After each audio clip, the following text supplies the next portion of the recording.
পরপর জঙ্গিদের ধরপাকড়ে কিন্তু বাড়ছে উদ্বেগ। ভারতে জঙ্গি হানার আশঙ্কা বাড়ছে বলেই মতামত বিশেষজ্ঞদের একাংশের। বাংলাদেশে ভারত বিদ্বেষের বিষ, একই সঙ্গে বাড়ছে বাংলাদেশ পাক সখ্য। ফলে পাক গুপ্তচর সংস্থা আইএসআই যত সক্রিয় হবে তত উদ্বেগ বাড়বে ভারতের। একের পর এক জঙ্গিদের ধরপাকড়, তাতেই বাড়ছে উদ্বেগ। ভারতে জঙ্গি হানার আশঙ্কা বাড়ছে বলেই মতামত বিশেষজ্ঞদের একাংশের। বাংলাদেশে ভারত বিদ্বেষের বিষ, একই সঙ্গে বাড়ছে বাংলাদেশ পাক সখ্যতা। ফলে পাক গুপ্তচর সংস্থা আইএসআই যত সক্রিয় হবে তত উদ্বেগ বাড়বে ভারতের। বাংলাদেশ পরিস্থিতিতে উদ্বেগের নয়াদিল্লি, আর এর মধ্যেই ভারতে একের পর এক জঙ্গি গ্রেফতার।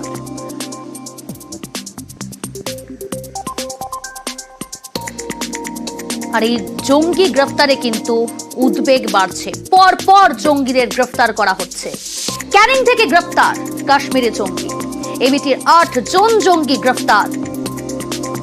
একাধিক কট্টরপন্থীকে বাংলাদেশের জেল থেকে ছিনিয়ে নিয়েছে জামাত। আর এতেই কিন্তু আশঙ্কা বাড়ছে। অগাস্টে বাংলাদেশে পালাবদলের পর থেকে ছাড়া পায় আনসারুল্লাহ বাংলা টিমের যে প্রধান জসিমউদ্দিন রহমানির নির্দেশে মুর্শিদাবাদ সীমান্ত দিয়ে বাংলায় ঢোকে এবিটি জঙ্গি মোহাম্মদ সাদ রাজি ওরফে সাপ শেখ। তাকে কেরল থেকে ধরে অসম এসটিএফ। এবিটির টার্গেট ছিল চিকেন স্নেক। চাঞ্চল্যকর আশঙ্কা কিন্তু বাড়াচ্ছে, উদ্বেগ বাড়াচ্ছে। এখানেই শেষ নয়। শুক্রবার একই আশঙ্কা প্রকাশ এডিজি দক্ষিণবঙ্গ সুপ্রতিম সরকারের।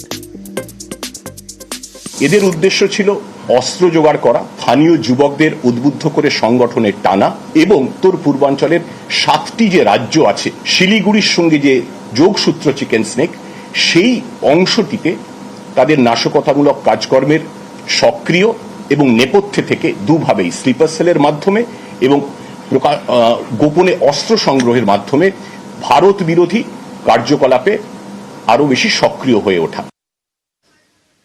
এদিকে আজও চিকেন স্নেক নিয়ে কিন্তু ফাঁকা হুমকি বলা যেতে পারে। আজও শুনতে পেলাম আমরা। যদি ওইটা দাবি করতে পারো, আমাদের বিদ্রোহ ছিল, ওরা আমাদের দিকে দৃষ্টি দিবে, আমরা চিকেন নেক কেটে। বাংলাদেশ থেকে হাপা হুঙ্কার আর থামছে না, বারবার শুধু হাস্যকর হুমকি। ওরা আমাদের দিকে দৃষ্টি দিবে, আমরা চিকেন নেক কেটে 7 সিস্টার আলাদা করে দিব। সরকার সিদ্ধান্ত নিছে, কাজ শুরু করতেছে। হিন্দুস্তানের উগ্রবাদী হিন্দুত্ববাদীরা মনে রেখো, বাংলাদেশকে সিকিমের মতো দুর্বল মনে করো না। আমার বাংলাদেশের সবুজ লাল পতাকার দিকে কুদৃষ্টি দিলে চক্ষু কেড়ে নেওয়া হবে। এপারে আমরা শক্তিশালী, আমাদের সেনাবাহিনী শক্তিশালী, আমাদের স্টেটের পুলিশ শক্তিশালী। সে চায়না তাকাক আর পাকিস্তান তাকাক আর বাংলাদেশের এখন যারা এসছে তাকাক, তাদের চোখ উপড়ে ফেলে দেওয়া হবে। একটি সার্বভৌম দেশের ভিতরে ঢুকে অন্য কোনো দেশ যুদ্ধ পরিস্থিতি ছাড়া কোনো কিছু করতে পারে না। হাতির 2 ধরনের দাঁত হয়, একটা দেখানোর, একটা খাবার। যা করার ভারত সরকার করছে, সমাজদারকে নিয়ে ইশারাই কাঁপিয়ে। অস্থির বাংলাদেশ, যেখানে সেখানে অশান্তি। এরই মাঝে বারবার বাংলাদেশ থেকে ধেয়ে আসছে হাস্যকর সব হুমকি, ভারতকে নিশানা করে।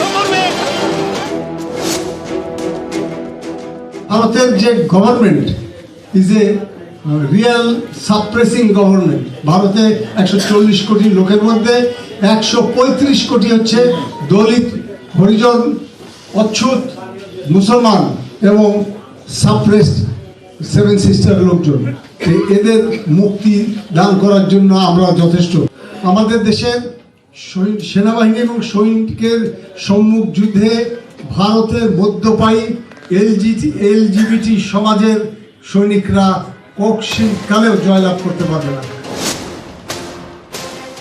আমি বলে দিচ্ছি ভারতকে যে ট্রেনিং আমরা নিয়েছি, আমাদের ট্রেনিং, আমাদের দক্ষতা ভারতের চেয়ে অনেক বেশি। আমরা যদি একবার সাহস করে আমার দেশকে যুদ্ধ করবে, আমরা বলে দিচ্ছি 4 দিনের মধ্যে আমরা কলকাতা দখল করে নেব। মোদী সাহেবকে বলবো, বাংলাদেশের বিরুদ্ধে অবস্থান গ্রহণ করেন না।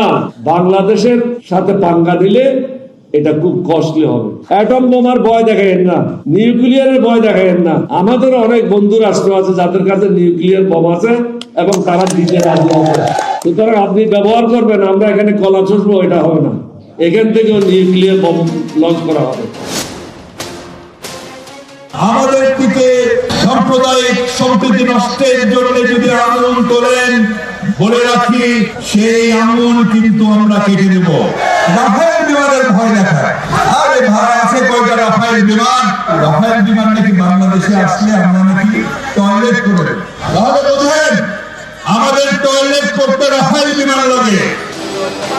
হাস্যকরে আস্ফালন যেন থামার নামই নিচ্ছে না। এবার হুমকি ধর্মীয় প্রচারকে। ওরা আমাদের দিকে দৃষ্টি দিবে, আমরা চিকেন নেক কেটে 7 সিস্টার আলাদা করে দিব। সরকার সিদ্ধান্ত নিছে, কাজ শুরু করতেছে। নিউজ 18 বাংলা। আর এদিকে বাংলাদেশের শেখ হাসিনার বিরুদ্ধে নোটিশ। জুলাই বিপ্লব চলাকালীন আন্দোলনকারীদের খুনের মামলায় হাসিনার বিরুদ্ধে নোটিশ জারি হয়েছে। এই নোটিশে হাসিনাকে বাংলাদেশে ফেরাতে কাজ করবে এমনই দাবি আন্তর্জাতিক অপরাধ ট্রাইব্যুনালের চিফ প্রসিকিউটর মোহাম্মদ তাজুল ইসলামের। এর আগে 17 অক্টোবর হাসিনার বিরুদ্ধে 2টি আলাদা মামলায় গ্রেফতারি পরোয়ানা জারি করা হয়েছে।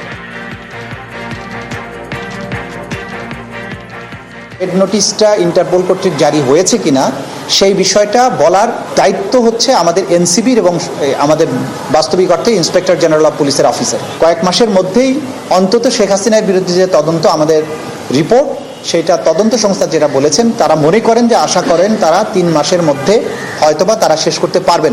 আইনের মধ্যে বলা আছে যে রিপোর্ট পাওয়ার পরে কবে থেকে বিচার শুরু হবে, কখন ফর্মাল চার্জ দাখিল হবে, কখন সাক্ষী গ্রহণ শুরু হবে। ভারতের সাথে বহিঃসমর্পণ চুক্তি যেটা আছে, অপরাধীর বহিঃসমর্পণ চুক্তি, সেই চুক্তির আলোকে ব্যবস্থা গ্রহণের সিদ্ধান্তটা সরকারকে নিতে হয়। সুতরাং সরকারের কাছে আমরা তথ্যাদি প্রেরণ করেছি।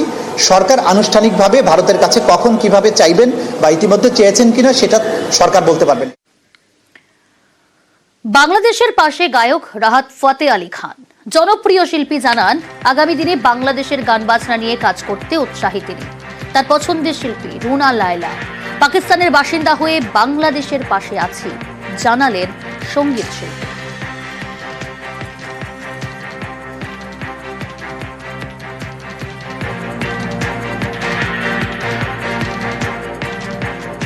I very much feel that I'm singing in my home ground. As a Pakistani, we are always stand with the Bangladeshi.